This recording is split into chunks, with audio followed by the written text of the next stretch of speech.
Alrighty, so a couple weeks ago, I picked up this DJI Mavic Pro Platinum quadcopter drone here, used, and it didn't take me very long to have my first accident. So in this video, I'll share with you the mistake I made, which led to the inevitable crash of this copter, and I'm going to show you how to replace these landing gear legs, which this one broke clean off, and this one's cracked.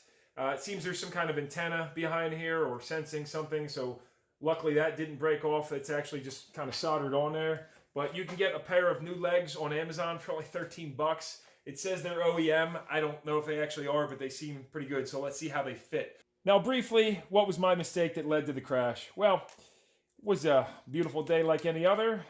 I unfolded this guy, fired everything up, the controller, and it wouldn't fly because it said the compass was out of calibration. Well, I think you could do visual only, but the GPS wasn't working. So I said, all right, let me go through the calibration process, right? Did so, did the whole rotation thing, and whatever you got to do, you got to spin it like 360 each way, set it down, calibration completed. Sweet. Well, I got the green light and took off, and here's what happened.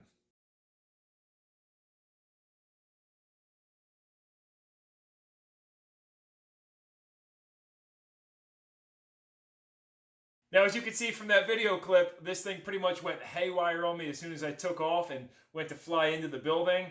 No matter what I did, I had no control, and I immediately realized my mistake.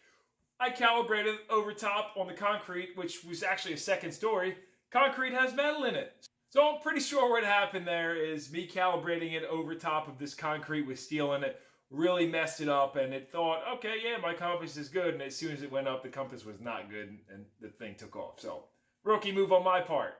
So as I ran over to the wreck, first thing I noticed was one of my landing gear legs had snapped off, and the other one was cracked, which you can see right there. Don't know if you can see that very well.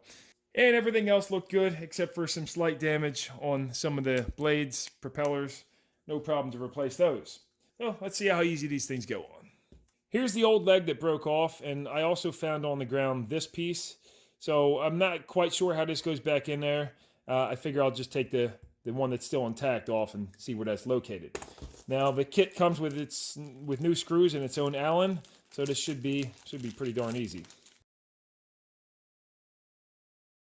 Instead of fighting with this little Allen that was included, I went in my set and grabbed one that has the slight ball end, a little bit longer.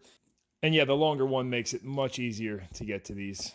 Now as I open this up, it looks like this one, the wire is actually siliconed onto there a little bit, so I'm going to try to work that silicone off of there without damaging the wire. Okay, that came off pretty easy. Now then we can just slip this off like so, and look at that black piece I was talking about just slips in the other side here. So I'm going to transfer that over to the new one. Doing a side-by-side comparison, I'd say these are aftermarket parts and not original. You can see this has print that says AL1 in there, right with my fingers. I don't know if you can see that. It's the original one there, and this is the aftermarket, but it looks pretty close. Looks good to me. Now, I wasn't going to use any silicone like they had, but I suppose I'll just put a tiny little dab of the right stuff silicone in there. I'll just put a tiny dab right on top of the wire here. And then just slide the new one on. You got to make sure the sensor does slide into this little slot right here. And that should go on just like so. Boom. Seems like a pretty good fit and an easy fix. I'll put your screws in and secure those down. Now I'm actually reusing the factory screws, I decided. Of course this kit does come with the new screws, but it looks like the thread pitch is just a little bit different on the black ones. These are the new screws, and I'm going to go with the original factory ones because they seem to bite in there pretty good, so I'm going to go with those. But the choice is yours. You can do what you want. Now time to pop the other side on.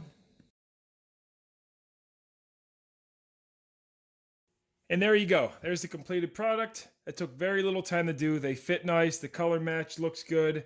They're nice and sturdy, and that was cheap and easy to do. So yeah, that's going to be a wrap for today. I'll put this thing away. Give this video a thumbs up if it helps you out. Greatly appreciate that kind of thing, of course.